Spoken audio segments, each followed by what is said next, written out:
Comienza el escritor de esta novela histórica, Santiago Posteguillo, describiendo la Roma de los 2 últimos siglos de la era anterior, una ciudad que crecía sin límite alguno en medio de un reparto inequitativo de riqueza y poder, a puertas de iniciarse un conflicto interno entre los diferentes actores de esa sociedad.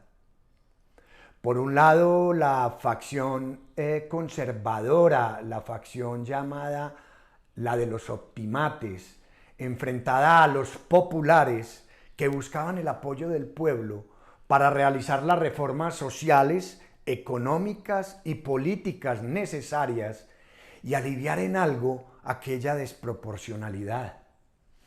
Estaban también los soci, habitantes aliados de las ciudades itálicas amigas de Roma, que reclamaban ciudadanía romana y derecho al voto. Y por último, los provinciales, las nuevas provincias que se iban anexando a Roma y que poco a poco iban reclamando los mismos derechos. La novela relata el comienzo de la historia de Julio César hasta su juventud, cuando logra el reconocimiento del pueblo como fiscal en el juicio realizado a Dolabella, un senador del Partido Conservador, acusado de varios crímenes cuando se desempeñaba como gobernador de la provincia de Macedonia. Sus crímenes: violación a una mujer perteneciente a la aristocracia macedonia, corrupción y robo de dinero público a través de impuestos al trigo y mantenimiento ficticio a la vía Ignatia, y por último, sacrilegio por destrucción y expolio del templo de Afrodita en Tesalónica, capital del Imperio Macedonio. El escritor del libro y especialista en novela histórica propone contar la vida de Julio César visionándola en 6 libros. Este es el primero de ellos. Es el inicio de este gran relato que comienza abarcando la infancia, la adolescencia y la juventud de este joven, involucrando las personas más próximas a él y sobre todo a la Roma que se vivía en aquel instante. Bienvenidos entonces a mi canal Libros en 10 minutos y lo invito a disfrutar de esta novela histórica que nos ofrece la información más relevante de la vida de uno de los personajes más icónicos de la historia de la humanidad. Inicia el libro con el diálogo entre Julio César y sus familiares más cercanos, que le proponen desistir de lanzarse como candidato para fiscal del juicio contra Dolabella, brazo derecho del todopoderoso del momento, Sila. En paralelo al relato de la vida de Julio César y como parte fundamental de su infancia y adolescencia, el escritor se acerca a la historia de Mario, el tío político casado con la hermana de su madre Aurelia. Su tío, 7 veces cónsul, elegido cónsul en la historia de Roma, había derrotado las tribus germánicas que querían invadir a Italia y se había convertido en el hombre más poderoso de Roma, profesionalizando y modernizando las legiones. Continúa el escritor con el preámbulo del juicio propiamente dicho, en que discute ante un tribunal romano la selección de los abogados acusadores que actuarían como fiscales. Los candidatos: Cicerón y el joven César. El primero, un abogado de gran prestigio y un buscador insaciable de popularidad, con gran experiencia y pericia oratoria. El segundo, un inexperto joven que apenas comenzaba su carrera como abogado y de enorme ambición para realizar una carrera política en Roma. El debate termina mal para el joven César, quien presenta errores procesales, durante la disputa, buscando intencionalmente ser percibido como ingenuo. César logra engañar el tribunal para ser escogido como un torpe fiscal que garantice la inocencia del acusado. Vuelve el relato con Julio César cuando viaja a Tesalónica en busca de nuevos testigos como preparación para el juicio.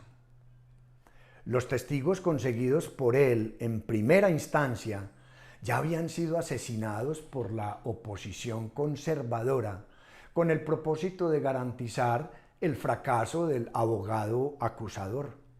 César viaja con su amigo y con un ingeniero que revisa la vía Ignacia con el fin de corroborar la falta de mantenimiento e inversión del recaudo tributario pagado por los macedonios para sostener la vía en mención. La novela regresa a un periodo pasado y al instante en que Mario se reúne en casa del joven César con su padre y con Sina. Sina era el peso pesado de los populares de aquel momento.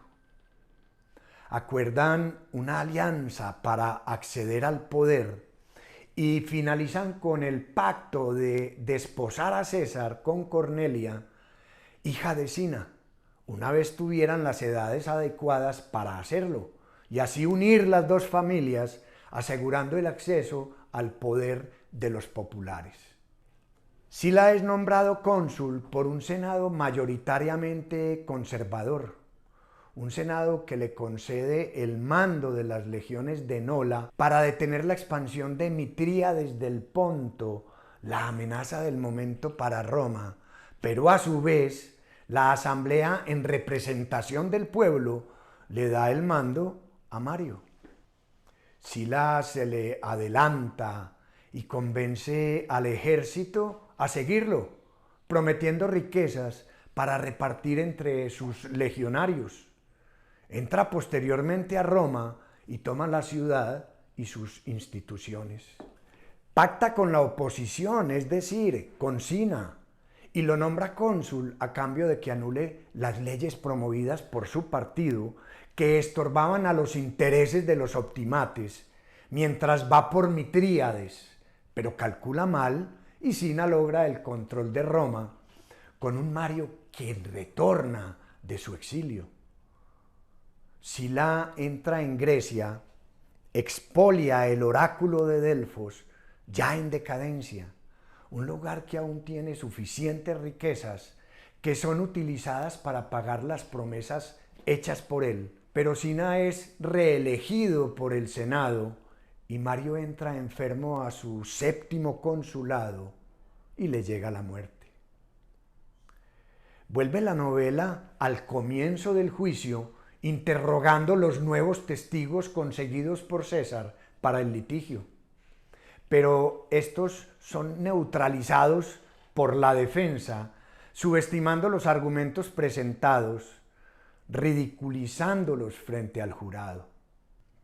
Entra la novela al episodio en que Sila promulga y hace arreglos matrimoniales, buscando garantizar la continuidad en el poder de su partido. Pide el divorcio de su hija y le ordena a César casarse con ella. Quiere atraer a este brillante joven a su familia y a su partido, pero César se niega a hacerlo. El joven César se oculta en los pantanos, cayendo gravemente enfermo, hasta ser capturado por un hábil centurión romano, experto en el oficio. César lo soborna y nuevamente queda en libertad. La incapacidad de arrestar al joven prófugo amplifica su imagen ante la sociedad romana y Sila decide perdonarle la vida, precisamente en un momento de su vida en el que siente ya el acoso de una edad avanzada que le reclama paz y sosiego. Entra el escritor a rematar la última sesión del juicio, reseñando un brillante discurso efectuado por César. Monta una nueva estrategia que reafirma y describe a los presentes el vil asesinato de sus últimos testigos con una daga caracterizada por su empuñadura de marfil, la que expone presencialmente ante el tribunal. Acusa a los escoltas de Dolabella de haber realizado el asesinato. Como es obvio, estos niegan semejante exabrupto, aduciendo que las dagas de ellos, de las escoltas, son de empuñadura roja y negra. César se retracta y pide excusas al tribunal por haber confundido su daga personal de marfil con las utilizadas por los asesinos, y expone las dagas de empuñadura roja y negra como las protagonistas del asesinato, tal como lo había expresado el acusado Dolabella y sus escoltas. Dolabella, sin darse cuenta, había declarado contra sí mismo. Brillante destello de oratoria y estrategia por parte del joven César. Culmina César su discurso preguntando a los asistentes por la verdadera vocación de Roma y cuestiona si sus dirigentes son más conquistadores que gobernantes justos. Instiga a Roma a realmente impartir justicia. La invita a no continuar haciendo más leyes, sino más bien a hacer cumplir las existentes. Afirma no ser el abogado de los macedonios, sino más bien el abogado de Roma, porque Roma y su pueblo están representados en él, y porque para ese momento que vive Roma, el hoy, el aquí y el ahora, afirma, Roma soy yo. Alza los brazos y la ovación es unánime y continuada. César ya es famoso en Roma y su historia apenas comienza. Las presiones de la sociedad romana, las presiones de los familiares y amigos de César, logran que Sila lo perdone. Sila continúa en la cima del poder, pero ya iniciando su retiro en su casa de Puteoli. Envía a César al oriente para bajar los ánimos bajo las órdenes de Lúculo, su brazo derecho en esa región. Le encomienda a César reclamar la flota de barcos de Nicómedes, rey de Bitinia, y esa misión proporcionaría a Roma la consolidación de su flota naval para fortalecer su poderío naval. César logra el encargo, pero sus enemigos políticos lo acusan de haberlo ejecutado exitosamente a cambio de tener relaciones sexuales con el rey, para así desprestigiar su imagen que iba en franco aumento. César y su amigo Labieno, posterior a esta misión, son solicitados para participar en la ocupación de la isla de Lesbos con el ánimo de tomar la ciudad de Mitilene, aún irreductible y que en el pasado había apoyado a Mitríades antes de ser dominado por Roma. El plan fraguado por Sila es hacer caer a Julio César en esta tarea mediante una treta militar que ralentizaba el apoyo de las legiones a César y a su compañero, pero ellos, mediante una demostración de valentía y efectividad sin precedente, logran abrir las puertas de la ciudad para dar entrada a las legiones. César se convierte en héroe militar, salvando la vida de su compañero y aumentando aún más su imagen pública. La recta final de la novela nos conduce a la culminación del juicio con un claro veredicto a favor de la inocencia de Dolabella. Por unanimidad, los 52 jueces y el presidente del tribunal lo declaran inocente, pero las calles de Roma se convulsionan. Los optimates persiguen a Julio César para asesinarlo después del juicio, mientras éste va a su casa en la Subura, En tanto, los macedonios persiguen a Dolabela para ejecutarlo como respuesta ante el fracaso de la justicia romana. Tanto el bando de César como el macedonio repliegan a sus perseguidores. Mirtale, la única testigo sobreviviente, invoca una oración al cielo que reclama venganza. El Tíber ruge en medio de la tempestad que se presentaba en el momento y el río engulle a Dolabela y a sus sicarios. César es aclamado por las calles que conducen a la Subura y él y su familia reciben al pueblo de Roma en las afueras de su casa. En palabras del propio Julio César, expresa: este juicio no es el fin de nada, esto es solo el principio de todo, el principio de algo grande. La pregunta que yo me hago después de leer el libro es: si César no hubiera aceptado ser el fiscal del juicio contra Dolabela, ¿habría logrado las hazañas que hoy día reconocemos de su historia?